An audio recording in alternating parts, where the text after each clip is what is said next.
J'avoue que j'ai peine à comprendre l'indignation qui est la vôtre quand on vous expose certains faits. Et je me permettrai de revenir sur un certain nombre de ces faits. Les chiffres de la pauvreté et de la précarité explosent. Collègues, nous sommes dans un pays qui compte aujourd'hui plus de 10 millions de personnes en dessous du seuil de pauvreté. Et je souhaiterais parler d'une ville que Monsieur le ministre connaît bien puisqu'il s'agit de Clichy-sous-Bois dans ma circonscription. Clichy-sous-Bois, c'est en Seine-Saint-Denis.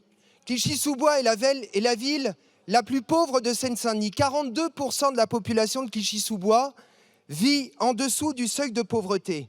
J'ai rencontré récemment la déléguée du préfet qui me dit « Monsieur le député, il n'est pas exagéré de parler pour les villes de Clichy-sous-Bois et de Montfermeil de détresse alimentaire pour des centaines et des milliers de ménages. Quand on sait que 10% des plus modestes consacrent 42% de leurs revenus au logement, l'augmentation de 3,5% contenue dans votre proposition de loi, non seulement est historiquement forte, mais pour tous ces ménages dont je parle, elle va être tout bonnement, surtout qu'elle s'ajoute à des augmentations précédentes, absolument intolérable. Elle est inacceptable, surtout quand on l'ajoute au manque de logement.